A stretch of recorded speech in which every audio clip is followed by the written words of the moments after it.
You can run a Fortune 500 company or manage a completely chaotic household with total grace. You can be a highly respected, totally self-sufficient adult in every single area of your daily life. Right, you've got it all together. Exactly. But then the second you pull into the driveway of your childhood home and you catch that very specific scent of the pine needles near the front porch, your brain just biologically reverts to being a terrified 12-year-old. It's an instant physical reaction. It really is. Your chest tightens, your breathing goes shallow. I mean, you are bracing for impact before the front door even opens. And today, we're really looking at why that happens. Because it's not just you. No, not at all. But usually when we talk about this time of year, we are spoon-fed this very specific, culturally mandated narrative.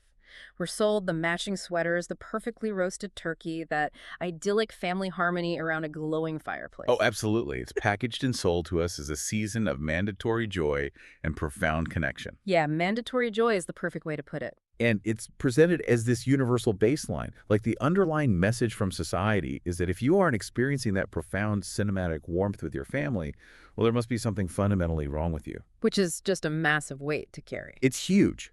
But the clinical reality, the reality that we actually see in trauma recovery and behavioral science, is the exact opposite. Right. It's a completely different picture. Exactly. For trauma survivors, or really anyone returning to a toxic or emotionally immature family system, this heavily romanticized season is clinically proven to be one of the most highly dysregulating times of the entire year. Wow.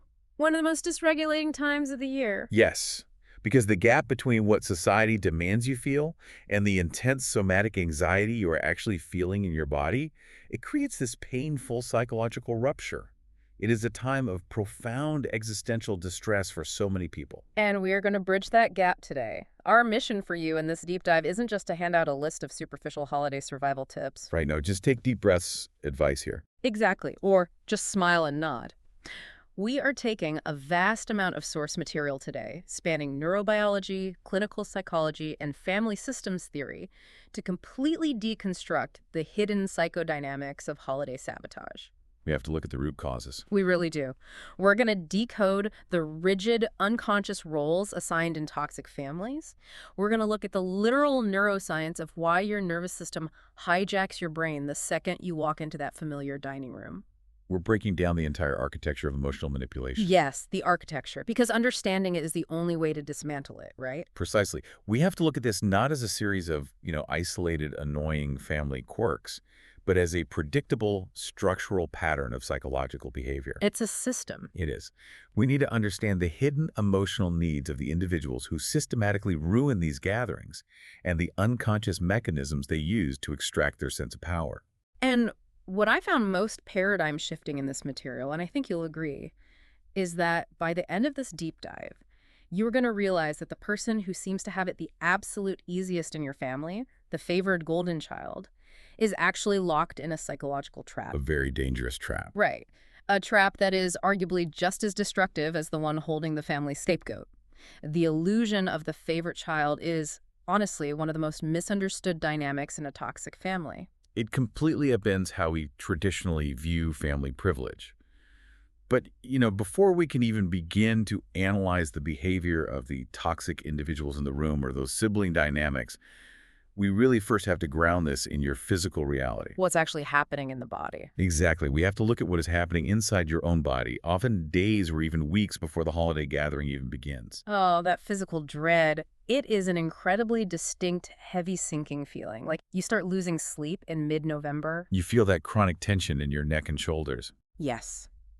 You're mentally rehearsing arguments while you're in the shower. You are essentially walking on eggshells in your own mind before you have even packed your suitcase or seen a single relative. And it feels like an emotional overreaction, doesn't it? Like you're overreacting to an event that hasn't even happened yet. It totally feels that way. You feel crazy. But the thing is, it isn't an overreaction at all. What you are experiencing is a highly sophisticated, neurologically accurate threat assessment. Okay, a neurologically accurate threat assessment. Break that down for us. So when you begin anticipating a return to your family of origin, you are activating deeply ingrained neural pathways. To understand this, we have to look at how the brain stores adverse childhood experiences. They aren't just normal memories, right? Right. They aren't stored as explicit narrative stories, like a movie you can just choose to rewind and watch objectively. They are stored sensorily in your nervous system as implicit, non-declarative memories. Meaning your body holds a physical record of the environment that your conscious, logical mind might have completely suppressed. Or tried to rationalize away, yes. Like the body remembers the danger, even if your mind is saying, come on, it's just Thanksgiving dinner. Exactly. Because the brain is, at its core, a predictive machine optimized for your survival. When you enter that childhood space, your brain conducts a rapid, completely unconscious assessment of the sensory inputs. So it's taking everything in before you're even aware of it. Everything. It logs the spatial layout of the kitchen. It detects the specific ambient smell of the house. It registers the unique pitch, cadence, or, the micro-expression of a parent's voice. Wow. And before your highly evolved prefrontal cortex, the part of your brain that handles logic, reasoning, and reminds you that you are a 35-year-old autonomous adult, can even come online to process the reality of the present moment. Your amygdala has already hijacked your nervous system. So the amygdala, the brain's alarm bell, just rings. And it bypasses logic completely. It bypasses logic because, from an evolutionary standpoint, logic is just way too slow. If you are in danger, you don't have time to philosophize, You need to react. Right, you just need to run or fight. Exactly. So the amygdala sounds the alarm, which triggers the sympathetic nervous system. It floods your body with cortisol and adrenaline. This induces a state of extreme hypervigilance. So you begin scanning the room for microshifts in mood, just like you had to when you were a little kid. Precisely. And most importantly, it triggers emotional regression. Your nervous system unconsciously forces you to revert to the exact behavioral coping strategies of a frightened, dependent child. I was reading through the notes for this deep dive, and a metaphor just kept coming to mind. It's exactly like having a smartphone that automatically connects to an old, corrupted Wi-Fi network the absolute second you get within range. Oh, that's a brilliant way to look at it. Right. Like you could have updated your operating system, downloaded new boundaries, gone to years of therapy, but the moment you step through that front door, the old network overrides everything. It just takes over. Yeah, it instantly downloads all the old toxic software, the guilt, the fawning, the fear, before you even realize you are connected to the network. That is a phenomenal way to visualize it. The network recognizes the device, and the device defaults to its original programming. Your nervous system is performing a flawless, biologically appropriate recall of what that specific room once required for you to survive emotionally. So it's actually doing exactly what it's supposed to do. Yes. If surviving that room required you to be invisible, you will suddenly find yourself shrinking into the background. If surviving required you to people-please and manage your mother's anxiety, you will instantly start frantically managing the kitchen. Which is such a massive relief to realize. For anyone listening right now who feels profound shame because they turn into a stuttering, anxious mess around their parents, despite being a confident adult everywhere else, your dread is not a weakness. It's really not. It is not a character flaw. It is your biology functioning perfectly. Yeah. Your body is trying to protect you from an environment it remembers with clinical accuracy as a psychological war zone. The primary lesson here is self-compassion. The somatic tension you feel, the shallow breathing, that knot in your stomach, it's an echo of the past. It is a ghost. So how do we stop the download? How do we override that Wi-Fi connection when we're standing in the doorway? By naming it in the moment. When you consciously name the feeling, you can begin to engage that prefrontal cortex. You can silently tell your body, I recognize this feeling. We are remembering the past, but we are not trapped in it. We have the keys to the car now. We can leave. Exactly. But, recognizing your own internal mechanism is only the first half of the equation. To truly protect yourself, you really have to understand the external threat. Right, the people running the corrupted Wi-Fi network. The source material delves heavily into the specific toxic personality structures that seem to dominate and destroy these family gatherings. We're talking primarily about individuals exhibiting traits of cluster B personality disorders. So, in narcissistic, borderline, and histrionic personalities. These are the relatives who don't just happen to have a bad day on a holiday. They seem to systematically, almost strategically, weaponize their aggression to ruin the celebratory mood for everyone in their blast radius. And to understand why a parent, a sibling, or an in-law would intentionally sabotage a day meant for joy, We have to look beneath the aggressive behavior. We have to examine their hidden and often agonizing emotional needs. Okay, let's start with narcissistic personality disorder, or NPD. What is the hidden need there? Well, consider the fundamental architecture of a holiday gathering. What is its purpose? It is inherently communal. Right, it's about togetherness. Yes. The focus is decentralized. Attention is shared. We focus on traditions, we focus on the children, we focus on mutual gratitude. Which sounds beautiful to a healthy person. But to a narcissist, that decentralization is a total crisis. It is an existential threat. A narcissistic individual's ego is incredibly fragile, rigidly defended, and driven by a deep, unconscious well of shame. So they're actually terrified underneath it all. Utterly terrified. Because they lack internal self-worth, they rely entirely on narcissistic supply, which is external validation, admiration, attention, and control, to regulate their psychological state. So when the holiday naturally shifts the spotlight away from them and onto a shared experience, they experience a severe deficit in that supply. Exactly. This registers in their psyche as a narcissistic injury. So they look around the room, they see people genuinely connecting, laughing at a joke they didn't tell, enjoying a moment they didn't orchestrate, and instead of feeling warmth, they feel an agonizing emptiness. They feel existential envy. Because they are fundamentally incapable of experiencing that kind of reciprocal, authentic intimacy themselves. It just highlights their own internal void. The contrast between the external joy of the room and their internal desolation becomes physically unbearable. They become deeply paranoid that they are irrelevant, so they have to reclaim the center of gravity, even if they have to completely destroy the event to do it. Wow. That explains so much about the sudden tantrums out of nowhere. Now, what about borderline personality disorder? BPD presents a different underlying mechanism for holiday sabotage, right? Yes. The disruption might look similar on the outside, a sudden emotional explosion or a dramatic exit, but the internal driver is quite different. The literature suggests it's heavily rooted in the pressure of the idealized family standard. It really is. For someone with BPD, the holiday season brings an overwhelming, crushing pressure to conform to this hallmark image of perfect family harmony. Which nobody can actually live up to anyway. Exactly. But for them, this pressure acts as a massive trigger for deep-seated feelings of inherent unworthiness and toxic shame. They suffer from extreme rejection sensitivity and terrifying, all-consuming fears of abandonment. So their radar is just constantly up, looking for any sign of rejection. On absolute overdrive, in the heightened emotional atmosphere of a holiday, a completely neutral facial expression from a relative, a slightly delayed response to a question, or a tiny shift in tone of voice can be rapidly falsely interpreted as active hostile rejection. It's an emotional hypervigilance. So to protect themselves from this anticipated abandonment, which they feel is totally inevitable, they strike first. Yes, they preemptively strike. They might lash out, pick a vicious fight over absolutely nothing, or withdraw completely to their bedroom and slam the door.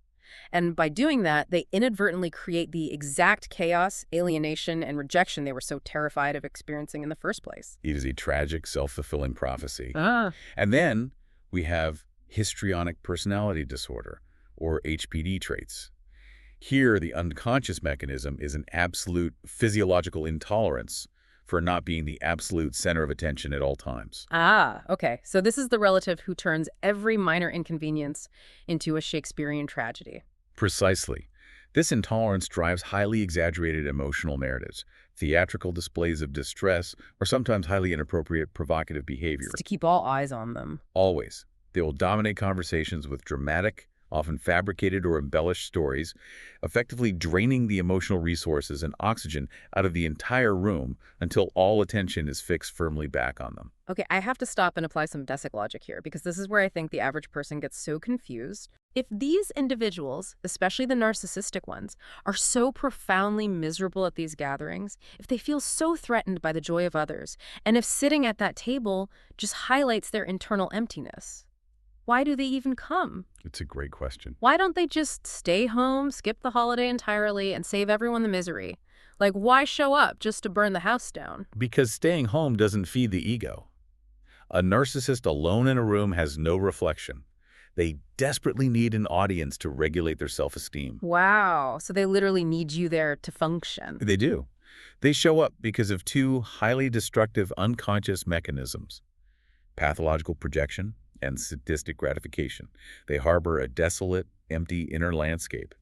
Rather than face that emptiness, they project it outward onto everyone else. So they convince themselves that everyone else's happiness is fake. Exactly. They think it's hypocritical and hollow. They're sitting there thinking, look at them pretending to be a happy family. It's pathetic. Mm-hmm. By ruining the event, they are forcing the external environment to match their internal reality. It's like they act as a dark thermostat for the room. If their internal temperature is freezing, they cannot tolerate the room being warm. They will actively break the heater, open all the windows, and drag the temperature down until everyone else is just as cold and miserable as they are. That's a great analogy. And when they see the disappointment, the tears, or the frustration on your face, it actually alleviates their internal boredom. It makes them feel better to see you hurting. Yes, it gives them a rush of power. It is a form of territorial assertion. They are planting a flag in your psyche.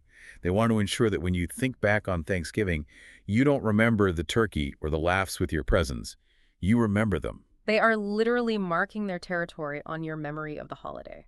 That is so dark. It is dark. And the impact on the victim is just devastating. You are left sitting in the rubble of what was supposed to be a beautiful day, feeling profound confusion, isolation, and a deep sense of being robbed. And because these personality structures are incredibly rigid and resistant to change, this cycle just repeats. Year after year, the holidays roll around and they predictably trigger the exact same existential threat in the abuser. Which leads to the most important transformative insight of this entire psychological framework. If you are listening to this, you must understand.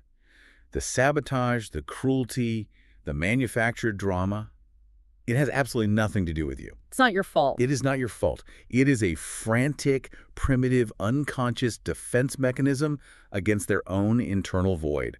You are merely the prop they are using to stabilize their fragile ego. Once you truly internalize that it isn't about you, that it is entirely about their deficits, it changes everything. You stop taking the bait. You can actually start to observe their behavior clinically. Exactly. You step out of the dynamic. Which leads us perfectly into decoding the highly specific, weaponized tactics they use to extract their psychological supply.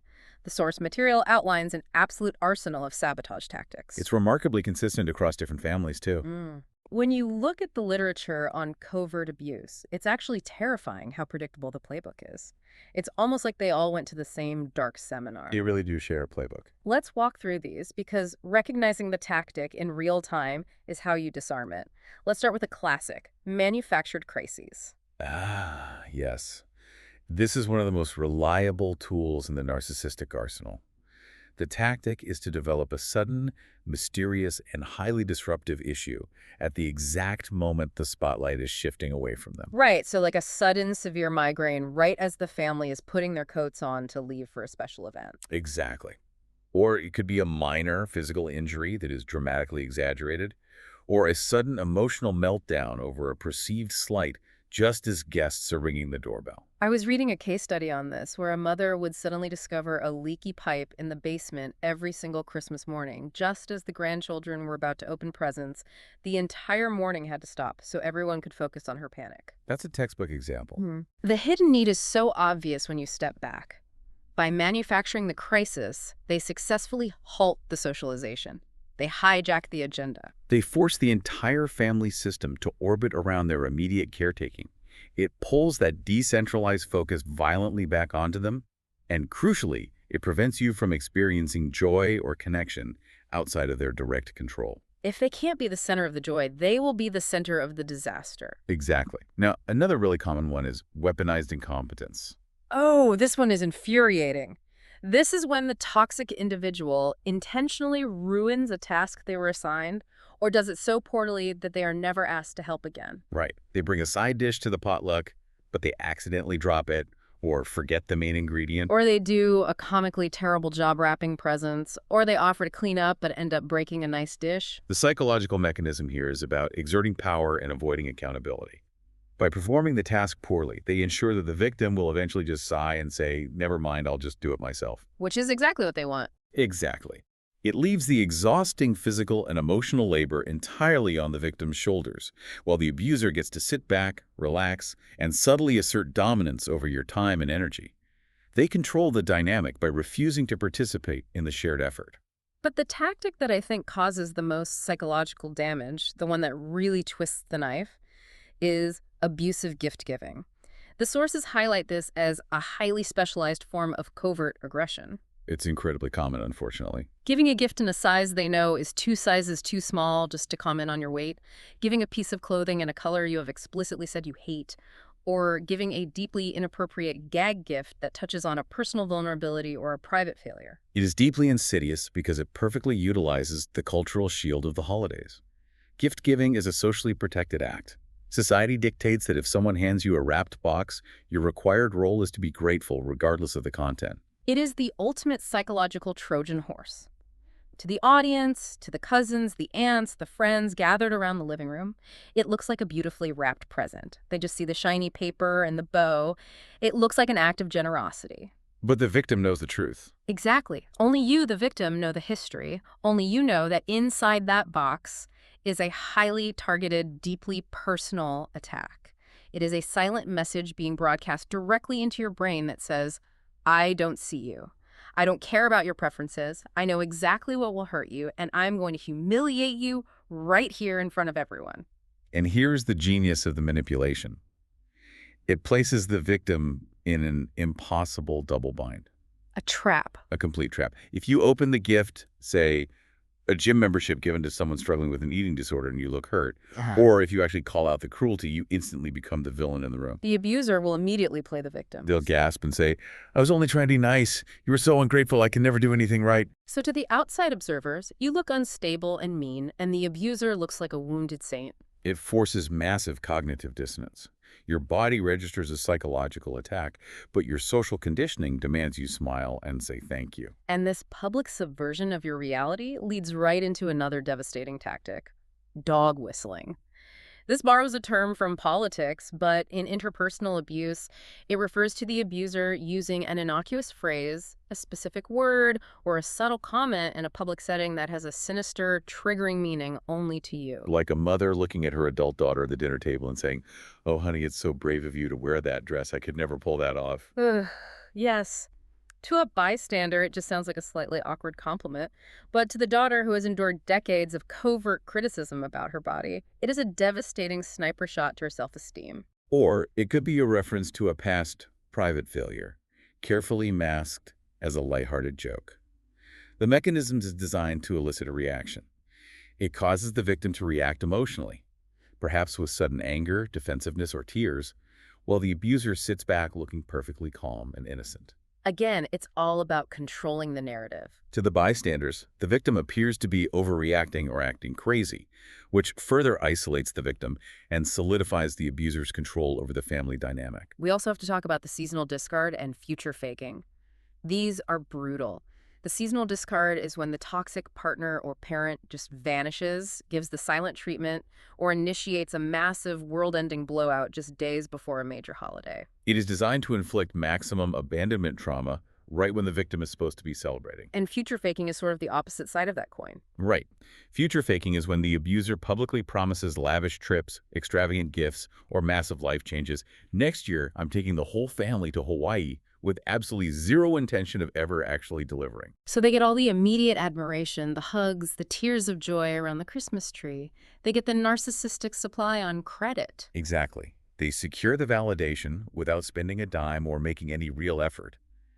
And they trap the victim in another double bind. Because when July rolls around and the victim asks about the Hawaii trip, the abuser will just pivot to rage or victimization, right? Yes, they'll say, how can you be so greedy and materialistic? After everything I do for you, you're badgering me about a vacation. The profound lesson across all these tactics is really recognizing the context. Toxic individuals use the forced politeness and the social obligations of the holidays as a literal cover to launch psychological warfare. They know you are trapped. They know you won't make a scene. They use your decency, your desire for a peaceful holiday, as a weapon against you. But, if they are constantly deploying these targeted attacks, launching Trojan horses across the living room, and detonating these emotional landmines, how is everyone else at the table just passing the gravy? Like, how does an entire family tolerate this without rebelling? That brings us to a massive piece of the puzzle, the pathological family system. These abusers do not operate in a vacuum. Right, they can't. No, they cannot. No. A toxic individual requires an ecosystem to survive. They build entire family systems around their pathology to absorb the shockwaves of their behavior. Let's talk about family systems theory here. Sure, this is heavily influenced by researchers like Murray Bowen. In a healthy family system, children are encouraged to develop their own autonomous, authentic identities. They are allowed to have distinct personalities, flaws, and strengths. But in a narcissistic or highly toxic household, that's not the case. Not at all. The family does not exist to nurture the children. The family exists solely to serve the emotional needs of the narcissistic parent. The family is just a machine built to regulate the parent's self-esteem. Yes. Therefore, the children are assigned highly rigid, specific roles. These roles are not based on who the child actually is. They are based entirely on what the parent's ego requires to maintain systemic homeostasis. Systemic homeostasis, which is just a clinical term for keeping the toxic balance of the system intact. Precisely. It's like a twisted stage play. The narcissistic director hands out the scripts to the actors before they're even old enough to read. The children don't get to choose their parts. They just learn the lines required to survive. That's a very accurate way to frame it. So let's look at the cast of characters in this play. The most visible and perhaps the most misunderstood is the golden child. Right. The golden child serves as a direct extension of the narcissistic parent's grandiosity. They are the family's trophy. To the outside world and even to the other siblings, it looks like they have it made. They get the overt praise, the financial support, the obvious favoritism. But the psychological reality is that this favor is a velvet prison. The love they receive is entirely conditional. It is predicated entirely on their performance, their absolute compliance, and their ability to reflect perfectly upon the parent. My son the doctor, my daughter the prodigy. So under the surface of all that praise, they are actually suffering. The parent doesn't love the child. They love the reflection of themselves in the child. Immensely. The golden child suffers from crushing perfectionism, severe somatic anxiety, and a profound lack of a true, authentic self. They learn very early on that they are only valuable for what they achieve, not for who they actually are. They must be terrified of making a mistake. They live in a state of chronic terror. They know that a single mistake, a single boundary set, or a single moment of rebellion will cause a catastrophic fall from grace. Which brings us to the opposite pole of the family dynamic, the scapegoat, the black sheep. The scapegoat is often the most empathetic and emotionally attuned person in the entire family system. They are the truth teller. Because they can intuitively sense the underlying dysfunction. Yes, and because they refuse to blindly conform to the toxic script, the system turns on them like a virus. The family unconsciously assigns the scapegoat to absorb and carry all of the family's disowned shame, anger, and toxicity. They literally become the designated dumping ground for the family's emotional garbage. Exactly. Whenever there is a problem, the family narrative is always, if only the scapegoat wasn't so difficult or so dramatic or so sensitive, we would be a perfect family. So by constantly pointing the finger at the scapegoat, the parents and the other siblings can maintain the comfortable, deeply flawed illusion that they are entirely healthy. The scapegoat's suffering is the glue that holds the toxic family's false reality together. It's an incredibly heavy burden for a child or an adult to carry. But what about the other kids? What happens to the siblings who aren't cast as the glittering trophy or the emotional trash can? They fall into secondary survival roles. One common role is the lost child. This child recognizes that interacting with the toxic system brings either conditional pressure or outright abuse, so they survive by becoming completely invisible. They just fade into the background. They learn to make no demands, require no attention, and fly under the radar. As a result, they receive absolutely no emotional nourishment. During the extreme sensory overstimulation and inevitable conflict of a holiday gathering, the lost child will often physically retreat to another room, bury themselves in a book or their phone, or psychologically dissociate just to survive the day. And then you have the child trying to hold the ceiling up, the mascot or the caretaker. The mascot child uses humor, extreme helpfulness, or relentless people-pleasing to constantly manage the emotional temperature of the room. They are hypervigilant to the parent's shifting moods. So if they sense the narcissistic parent getting irritated, the mascot will immediately crack a joke, or offer to serve dessert, or desperately try to diffuse the tension before it explodes. Exactly. They carry the exhausting, profoundly unfair emotional labor of regulating the entire family system. When you lay it all out like this, the hidden emotional tragedy of the toxic family is just staggering. You realize that love in this system is fundamentally transactional. It's an economy based on compliance, not a bond based on connection. It's heartbreaking, really. It really is. The deeper lesson for you, the listener, whether you were the golden child, the scapegoat, or the mascot, is realizing that your identity in that house was a survival strategy. It was a role assigned to keep a sick system afloat. It was not your true, authentic self.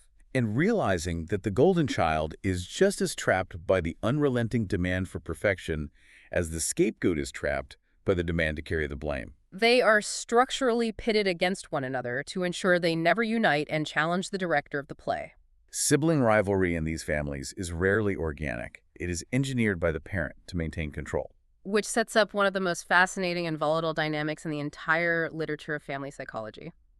What happens when the script is finally rejected? Ah, the breaking point. Right. What happens when the truth teller, the scapegoat, has gone to therapy, realized the game is rigged, sets a hard boundary, initiates no contact, and leaves an empty chair at the holiday table? This is known in clinical circles as systemic recalibration, or the empty chair phenomenon, and it is explosive.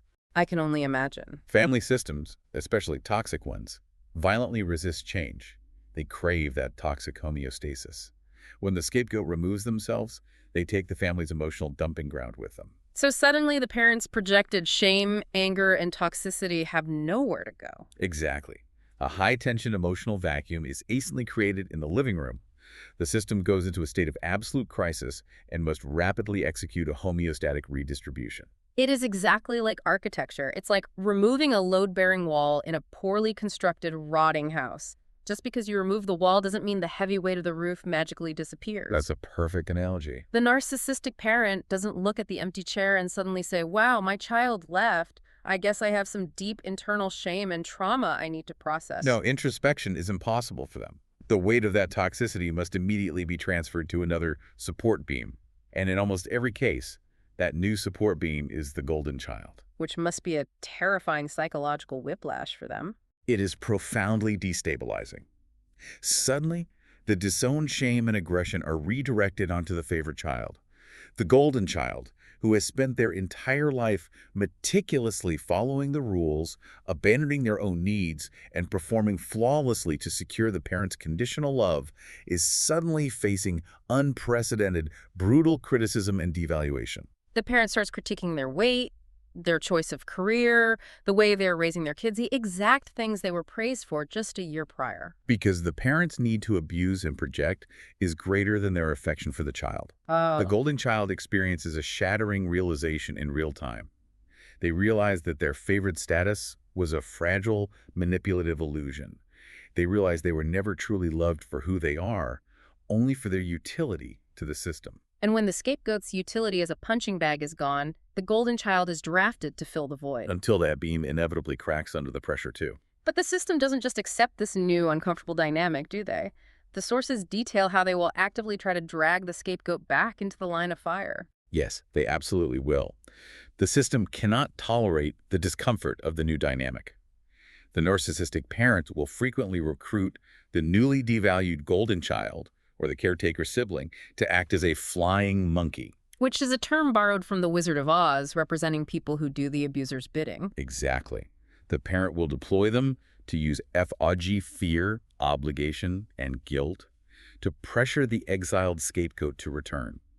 You will get the texts. You're breaking your mother's heart. Dad is getting older. You need to be the bigger person. Or, you have to come to Christmas. It's family tradition. And it is so crucial to decode the true intent behind those messages.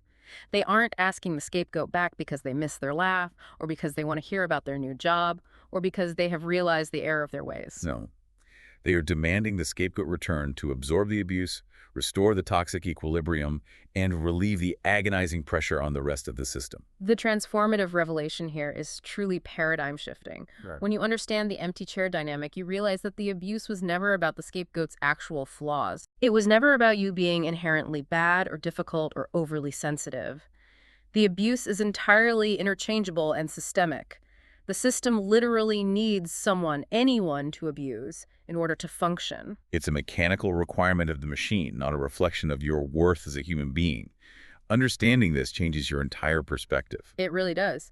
So armed with all of this deep clinical knowledge, how your neurobiology forces you into regression, how the narcissist's internal void drives their sabotage, and how the family system assigns these rigid transactional roles, how do you actually survive? How do you protect yourself? Right. How do we move from being emotionally reactive victims to proactive, differentiated adults? The transition from reactivity to strategic survival requires a profound and often painful psychological shift known as radical acceptance. Radical acceptance. Yes, radical acceptance means accepting deep in your bones that these toxic individuals will not change.